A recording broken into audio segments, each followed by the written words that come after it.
Благодаря ви, господин председател. Уважаеми съграждани, уважаеми колеги, преди година от тази трибуна заявихме, че управлението на община Русе изостава по ключови показатели и поискахме оставката на кмета. Днес вече не говорим за изоставане, а за натрупан системен управленски дефицит. Ежедневно медиите биват заливани от сигнали на граждани, които изразяват своето несъгласие с управлението на община Русе и настояват за поемане на отговорност от кмета във връзка с разбитите улици, чистотата, околната среда, данъчната политика и много други. Настоящата декларация не е политическа атака, тя е фактологична оценка на резултатите. Инвестиционна стагнация. По официални данни към края на 2025 година община Русе има сключени 19 споразумения по държавната инвестиционна програма. Към същата дата реално е направен един трансфер към общината в размер на 500 хиляди лева или скромните 0,6% от договорените. За сравнение, други общини усвояват десетки милиони левове, а общините в област Русе, без община Русе, достигат нива на усвояване над 67%. Тези числа ясно показват, че проблемът не е в липса на инструменти или финансиране, а в липса на административен капацитет, управление и довеждане на процесите до реален резултат.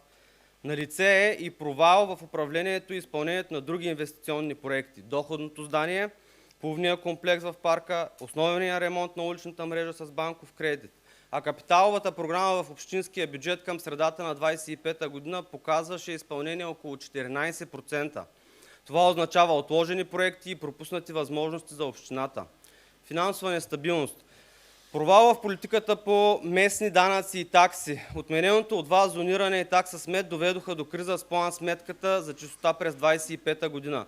При изтичащи договори и липса на стратегическа подготовка съществува реален риск през 2026 година гражданите отново да бъдат натоварени с по-висока такса битови отпадъци. Демографският сигнал. Най-обективният показател за развитието на една община са хората. В периода на управлението на кмета Пенчо Милков от 2019 година до сега Русе е загубил около 20 000 души население. Силно притеснително е напускането на млади семейства и намаляването на учениците. Демографските процеси са сложни и зависят от много фактори – национални, икономически, социални. Но местната власт също носи отговорност за средата, която създава. Русе има огромен потенциал – индустриален, културен, образователен. Но потенциалът сам по себе си не задържа хора. Кадрова политика и административен капацитет. Броят на заместник кметовете беше увеличен от 4 на 6, а дирекциите от 11 на 16.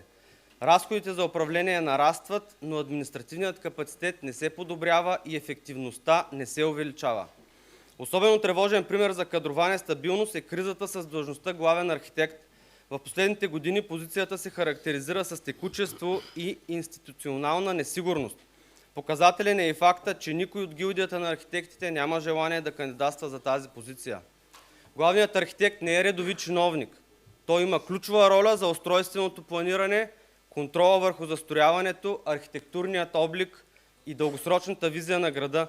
Когато тази позиция е организационно обезсилена, щетите се измерват не в месеци, а в десетилетия.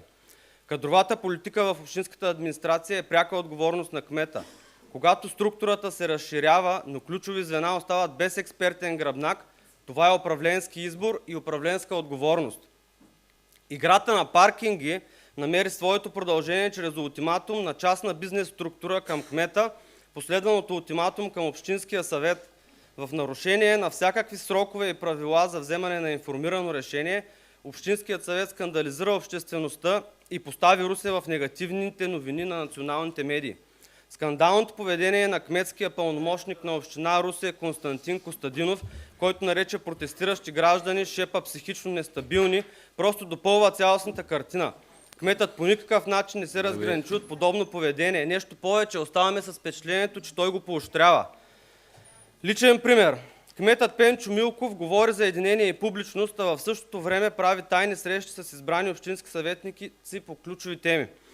Поведението на кмета във връзка с имотното му нарастване беше лишено от всякакво достоинство. Той заяви, че неговите опоненти завиждат на кмета, който е намерил начин да се развива икономически. Ами времето трябва всеки съветник сам да се регулира в 3 минути. Не само законност, но и безупречна морална дистанция от всякакви съмнения за облагодетелстване. Времето ми е перфектно, на никой предхождащ не беше засичано, аз съм си го засичал. Колеги, аз съм ви казвал да внимавате във времето. През 23-та година с 17 000 гласа при рекордно ниска избирателна активност. Това е и рекордно ниска избирателна подкрепа за кмет на Русе. Само ще дам сравнение с няколко души в залата. Елеонора Николова през 2003 е избрана с 37 000 гласа.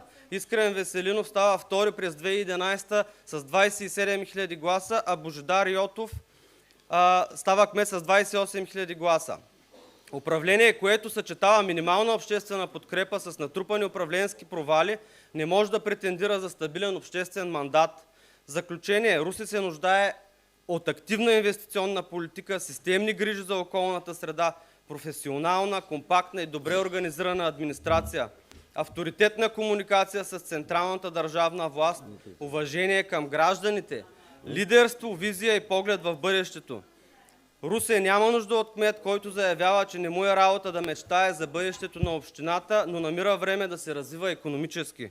Успешният кмет е не само администратор на настоящето, но той дава визия и посока за бъдещето. Убедени сме, че настоящият управленски модел е изчерпан. Кметът има само един достоен изход – оставка.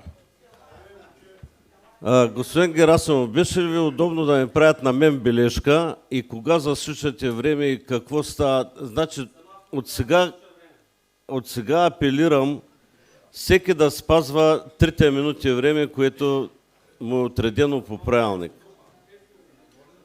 По точка извън дневния ред няма изказване от името на група. Значи не ме карайте, ставам, който иска да дойде да води. Значи правите така на мен да ме правят бележка, да се чувствам аз неудобно. Няма по точка от извън дневния ред.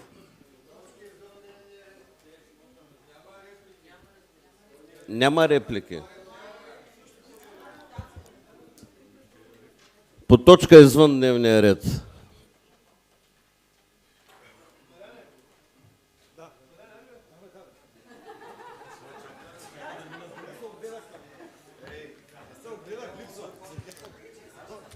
Колеги, моля за тишина, апелирам да се спазва стриктно времето. Не ме поставите в неудобна ситуация. По всяко време мога да заявя. Уважаеми господин Герасимов, когато се записах, ти казах, че има 3 изказвания до момента, като се седнах, имаш и други.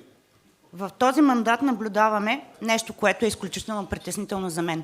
Общински съветници не познават правилника за работа и организация на Общински съвет Русе. Не знаят какви възнаграждения получават. Четах в един статус на господин Герасимов, че трябва да даде отчет за 70%, които получават минималната работна заплата. Господин Герасимов, даже и не знаете колко пари получавате от този Общински съвет. Но да минем нататък.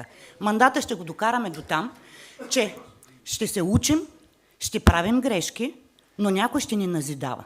Не сте вие този, който може да ни назидава, защото вие, господин Герасимов, както и част от вашата група, не сте се занимавали с проблемите на Русе. Да, вие говорите за рекордно ниска избирателна активност по времето на избирането на господин Милков във втория му мандат. А вие къде бяхте в тази активност? Къде бяхте в тази активност? Аз мога да говоря изключително дълго, не за друго. Сега е момента, вчера се закле новия областен управител, сега е момента да изгреете, да блеснете, да поправите булевард България, който е изключително държавна собственост. Имате министър-председател, който вчера похвалихте много внимателно. Сега е момента да продължите с дейността за 4, 5, 3 мост на Дунав мост. И да, уважаеми колеги, само ще ви кажа едно. Ако заявите желанието си да придобиете хижа Минзухар, няма да ви го дадем. Благодаря. Колеги общински съветници, моля тези хора, които съставиха този текст и го прочетоха, защото те освен да четат подготвени текстове, друго не могат, да продължавате в същия начин и същия наратив. Не знам кой ви дава напоследък съветите, обаче точно така се дръжте, посоката ви е точно правилна. В момента ще донеса следващата сесия един часовник пясъчен, ще го обърна, защото вашето време тече. Цялата власт е във вас. Този наратив вече не ви отива. Цялата власт, вече този наратив не ви отива.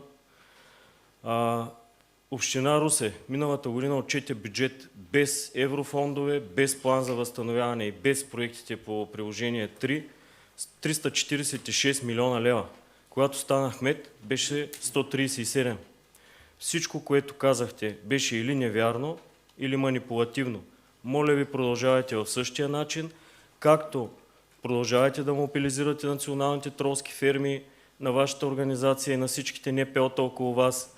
Те вършат изключителна услуга на хората, защото колкото и вие да обиждате Русе, да варите дупки, да варите все още неоправените паркинги, защото ще оправим и тях, да снимате кал от Варна и да я представяте, че е русенска, да снимате дупки, мизерии и да мразите и да обиждате нашата общност и нашия град, защото така се отнасяте и към родината, защото атомизацията на обществото, оспорването на всичко ценно, име не съм казал, не се разпознавайте, не се разпознавайте. Моля. Продължавайте в същия ред. Много добри са ви учителите, продължавайте в същия ред. Когато говорите за избирателна активност, вижте избирателната активност в цялата страна, вижте с колко гласа сте избрани за съветници и вижте кой има най-скъпо платения работен ден в Русе. При 2 комисии и 1 сесия, колко е, Емилия, заплатата, която получава един съветник? Скъпи русенци, 1100-1200 лева е надника. Благодаря ви, най-скъпо платената декларация, много добре прочетена, продължавайте в същия наратив, парзалката е само надолу.